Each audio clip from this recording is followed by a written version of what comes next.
Mahanadi serial இந்த வார ப்ரோமோவில் என்ன நடக்க போகுதுங்கிறத இந்த வீடியோவில் பார்க்கலாம். நம்ம காவேரி வெண்ணிலாவை பார்த்து எப்படியாவது உண்மையை சொல்ல வைக்கலாம் அப்படின்னு சொல்லிட்டு போராடிக்கிட்டு இருக்காங்க. இங்கிட்டு ஒரு பக்கம் நிவீனும் பசுபதி எப்படியாவது இருக்கிற இடத்த கண்டுபிடிச்சிடலான்னு அவங்களும் ஒரு சைடு போராடிக்கிட்டு இருக்காங்க.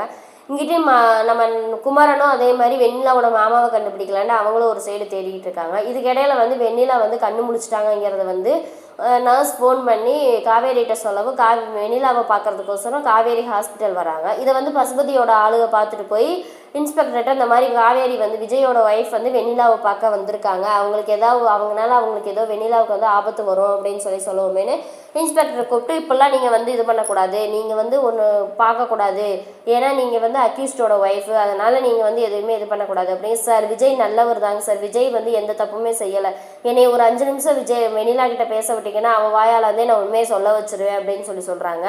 அதுக்கு இன்ஸ்பெக்டர் இருந்துக்கிட்டு சொல்கிறாரு, அப்படியெல்லாம் நீங்கள் உண்மையை சொல்ல வைக்கிறதெல்லாம் கோர்ட்டு ஏற்றுக்காதுமா, அதை நாங்களே பார்த்துக்குறோம், நீங்கள் இந்த சைடு இனிமேல் வரக்கூடாது அப்படின்னு சொல்லிட்டு தயவு செஞ்சு இங்கேருந்து கிளம்புங்க அப்படின்னு சொல்லிடுறாங்க.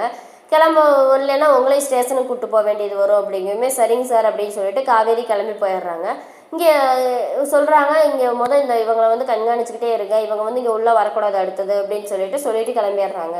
அதுக்கடுத்து இன்ஸ்பெக்டர் போகவுமேனு நம்ம காவேரிக்கு நர்ஸ் ஃபோன் பண்ணி இந்த மாதிரி வெண்ணிலா கண்ணு முடிச்சிட்டாங்க, நீங்கள் வாங்க அப்படின்னு கூப்பிடவுமே வெண்ணிலாட்ட போய் சொல்கிறாங்க, இந்த மாதிரி விஜய் உனக்காக நல்லது மட்டும்தான் செஞ்சார், விஜய் இப்போ ஜெயிலில் இருக்கார் தெரியுமா, நீ மாடியிலேருந்து உன்னை பசுபதி தானே கீழே பிடிச்சி தள்ளி விட்டான், ஆனால் நீ தற்கொலை பண்ணிக்கிட்டதாகவும் அதுக்கு காரணம் விஜய் தானும் அவங்கள பிடிச்சிட்டு போயிட்டாங்க அப்படின்னு சொல்லிட்டு இருக்கோமேனு வெண்ணிலா கேட்டுக்கிட்டே எதுவுமே பேசாமல் இருக்காங்க. அதுக்கு காவேரி ரொம்ப ஃபீல் பண்ணுறாங்க, உன் காலில் கூட விழுகிறேன், தயவு செஞ்சு எப்படியாவது விஜயை காப்பாற்று அப்படின்னு சொல்கிறாங்க.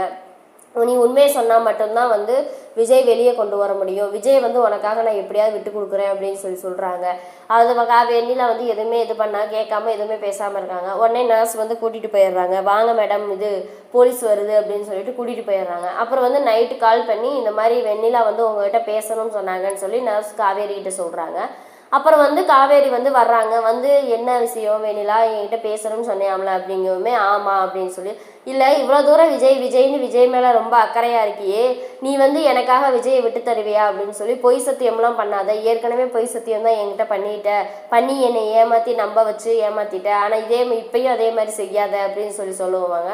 உடனே நான் அப்போல்லாம் எதுவுமே செய்ய மாட்டேன், சத்தியமாக நான் இந்த தடவை உனக்கு விஜய் உன் கூட வாழ்கிறேன்னு சொன்னார்னா நீ நல்லபடியாக விஜயை பார்த்துக்குவேன் அப்படின்னா கண்டிப்பாக உனக்காக நான் விட்டு கொடுத்துட்றேன் அப்படின்னு சொல்லுவாங்க. அப்புறம் அதுக்காக வெண்ணிலா நம்பவும் இல்லை, நீ போய் சொல்லாத, போன தடவை இதே மாதிரி தான் என்னை நம்ப வச்சு ஏமாத்தினேன் அப்படின்னு சொல்லுவோம். உடனே வெண்ணிலாவோட கையை பிடிச்சி என் வயிற்றுல வளர்கிற குழந்தை மேலே சத்தியமாக நான் பண்ணி கொடுத்த சத்தியம் உண்மை, நான் சொன்ன மாதிரி செய்வேன் அப்படின்னு சொல்லிட்டு காவேரி சொல்கிறாங்க. அதை கேட்டவுமே காவேரிக்கு வெண்ணிலாவுக்கு திகீர்னு ஆயிடுது, என்னடா கன்சீவாக இருக்காங்கன்னு சொல்கிறாங்களே அப்படின்னு சொல்லிட்டு திகீராயிருந்து. இதுக்கப்புறம் வெண்ணிலா கோர்ட்டில் உண்மையை சொல்லி விஜயை வெளியே கொண்டு வருவாங்களா என்ன அப்படிங்கிறத அடுத்த வாரம் எபிசோடில் பார்க்கலாம். இந்த வீடியோ பிடிச்சிருந்தா மறக்காமல் லைக் பண்ணுங்கள், சப்ஸ்கிரைப் பண்ணுங்கள்.